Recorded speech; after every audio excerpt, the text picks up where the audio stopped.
আসেন, আমাদের দেশের বেশিরভাগ মসজিদে মিম্বারে ইমাম সাহেব যখন বসে, খতিব সাহেব যখন বসে, ওনাকে কথা হিসাব করে বলতে হয় বেশিরভাগ জায়গায়।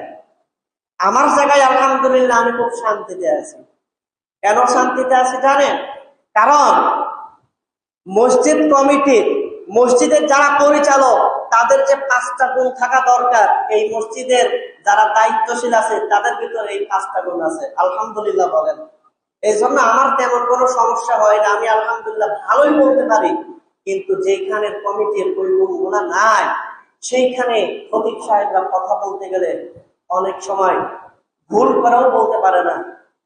আগেই চিন্তা করতে হয় এই কথাটা যে বলবো আমার সেক্রেটারি এইভাবে পাবে, আগেই ভাবতে হয় এই কথাটা যে বলবো আমার ক্যাশিয়ার এইখানে ধরা খায়, আগেই চিন্তা করতে হয় এই কথা যে আমি বলবো আমার এলাকার সবচেয়ে প্রভাবশালী লোক এই কাজে যুক্ত আছে। আমি বলতে গেলে আমার চাকরিতে ইমামতিতে 2 মিনিটও থাকবে না, ঠিক কিনা? কিন্তু যে মসজিদ কমিটির, মসজিদের পরিচালক, দায়িত্বশীলদের 5টা গুণ আছে, সেইখানে ইমাম খতিব সাহেব বুক ফুলিয়ে কথা বলতে পারে, কোনো সমস্যাই হয় না। আলহামদুলিল্লাহ বলেন। আমার এখানে সেই পরিবেশ আছে, আলহামদুলিল্লাহ বলেন। তাহলে জানা দরকার আছে না কোন 5টা গুণ থাকা দরকার, এবং আমার ভাইদের আছে, অন্যান্য মসজিদের ভাইদের হয়তো এটা জানা দরকার আছে না? একটু জোরে বলেন, আছে কিনা? জানা দরকার আছে। প্রয়োজনে সেই সমস্ত মসজিদ কমিটি গুলোকে, লোকগুলোকে চেঞ্জ করা দরকার। যারা মিম্বারে কথা বলতে খতিব সাহেবের উপরে নজরদারি করে, ওই সমস্ত লোকগুলোকে কমিটিতে রাখতে দেওয়া উচিত না। إنما يعمر مساجد الله من آمن بالله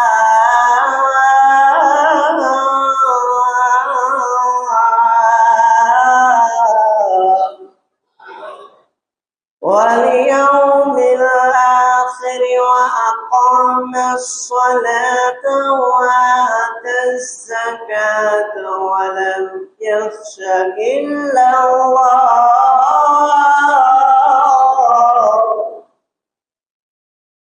فعسى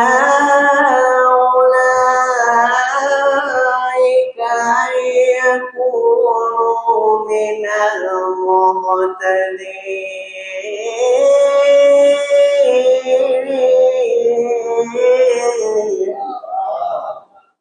মুসলমান ভাইরা আমার, বন্ধুরা আমার, এবার আসুন আমি আপনাদেরকে জানায়া দেই, মসজিদের যারা দায়িত্বশীল, মসজিদের যারা পরিচালক, তাদের যে 5টা গুণের কথা আপনার মালিক আল্লাহ তাআলা সূরা তাওবার 18 নম্বর আয়াতের মধ্যে বলেন। আমার আল্লাহ তাআলা বলেন, ইন্নামা ইয়ামুরু মাসাজিদাল্লাহ। আমার আপনার মালিক আল্লাহ তাআলা জানায় দিলেন, মসজিদগুলোতে শুধুমাত্র তারাই দায়িত্বশীল হবে, শুধুমাত্র তারা আবাদ করবে, তারাই মসজিদ পরিচালনা করবে। আল্লাহ তাআলা প্রথমেই বলে দিয়েছেন শুধুমাত্র তারাই। তার মানে হলো যেই 5টা গুণের কথা বলা হবে, এই 5টা গুণের বা গুণ যাদের মধ্যে নাই, তারা মসজিদ পরিচালক হওয়া এটা ঠিক নয়, ঠিক কিনা? আরো যারা বলেন ঠিক কিনা? আমার আল্লাহ তাআলা বলেন 1 নাম্বার গুণ হলো মান আমানা বিল্লাহ। প্রথম নাম্বার গুণ হলো মসজিদের যারা পরিচালক হবে, মসজিদের যারা দায়িত্বশীল থাকবে, যারা কমিটিতে থাকবে, আমার আল্লাহ তাআলা 1 নাম্বার গুণ বলেন মান আমানা বিল্লাহ। ওই সমস্ত মানুষগুলো আল্লাহর প্রতি ঈমান আনয়ন করবে, ওই সমস্ত মানুষের আল্লাহর প্রতি ঈমান আনয়ন করবে। 2 নাম্বার গুণ হলো ওয়াল ইয়াউমিল আখির। 2 নাম্বার গুণ হলো তারা পরকালের প্রতি তারা ঈমান আনয়ন করবে, পরকালের প্রতি তাদের বিশ্বাস থাকবে। গুণ গেল কয়টা? জোরে বলেন কয়টা? 2টা। বাকি আছে কয়টা? 3টা। এইবার কথা হলো আমাদের দেশের বেশিরভাগ মসজিদের যারা পরিচালক, তাদের মধ্যে এই 2টা একেবারেই খুঁজে পাবেন না, ঠিক কিনা? আরো জোরে বলেন। বেশিরভাগ মসজিদ কমিটির লোকের ভিতরে এটা পাবেন না। তারা আল্লাহর প্রতি কোনো বিশ্বাস রাখে না, আখিরাতের প্রতি কোনো বিশ্বাস রাখে না। 3 নাম্বার গুণ হলো আকাম সালাতে, তারা নামাজ কায়েম করবে। ওই সমস্ত বেশিরভাগ মসজিদ কমিটির অবস্থা হলো পুরো সপ্তাহ মসজিদের সাথে কোনো খবর নাই, মসজিদের সাথে কোনো সম্পর্ক নাই, কিন্তু দেখা যাবে শুক্রবার এসে তার গলা সবার উপরে থাকে, ঠিক কিনা? আরো জোরে বলেন ঠিক কিনা? যাকাত প্রদান করবে। বেশিরভাগ মসজিদ কমিটির লোকেরা দেখবেন কোন মসজিদ কমিটিতে এমন কোন দুর্বল লোক থাকে না। সভাপতিও থাকে এলাকার মধ্যে সবচাইতে যিনি নেতৃস্থানীয়, সেক্রেটারিও থাকে মসজিদের সবচাইতে নেতৃস্থানীয়, ক্যাশিয়ার যেও থাকে সেও থাকে এলাকার সবচাইতে নেতৃস্থানীয় ব্যক্তি। কোন দুর্বল লোক মসজিদ কমিটিতে থাকে না, ঠিক কিনা? আরো জোরে বলেন ঠিক কিনা? ওই সমস্ত মানুষেরা নামাজ যেমন আদায় করে না, বেশিরভাগ মানুষেরা দেখবেন তারা ঠিক মতো যাকাতও দেয় না, ঠিক কিনা? যাকাতও দেয় না। অথচ একটা মসজিদ কমিটি আপনি দেখাইতে পারবেন না যে এই লোকগুলো এলাকার মধ্যে সবচেয়ে দুর্বল, কিন্তু ঠিক মতো দেয় না, কারণ তারা যাকাতকে জরিমানা মনে করে। কি মনে করে? জরিমানা মনে করে। আবার তাদের ছাড়া মসজিদ কমিটিও গঠন করা যায় না, কারণ তারা এলাকার নেতৃস্থানীয় লোক। তাহলে 4টা গুণ গেল, তাই না? 1 নাম্বার, যারা মসজিদ আবাদ করবে তারা আল্লাহর প্রতি ঈমান রাখবে। 2 নাম্বার, আখিরাতের প্রতি ঈমান রাখবে। 3 নাম্বার, নামাজ আদায়কারী হবে, তারা নামাজ আদায়কারী হবে। 4 নাম্বার, তারা যাকাত প্রদানকারী হবে।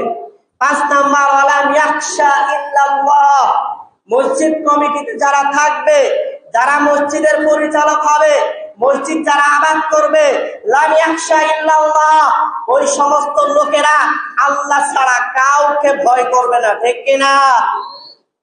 কিন্তু এই 5টা গুণ আমাদের দেশের বেশিরভাগ মসজিদ কমিটির লোকের মাঝে আপনারা পাবেন না।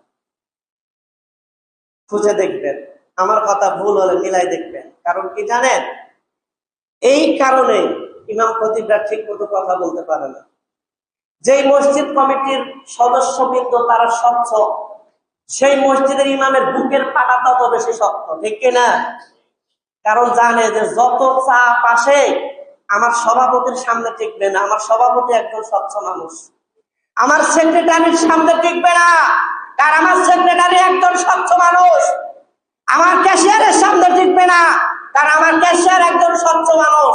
এই জন্য তার বুকের পাটা তত গুণে সে আল্লাহর কোরআন থেকে, নবীর হাদিস থেকে সেও কথা বলতে গিয়া লাম ইয়াখশা ইল্লাল্লাহ, সেও আল্লাহ ছাড়া কাউকে ভয় পায় না, ঠিক কিনা?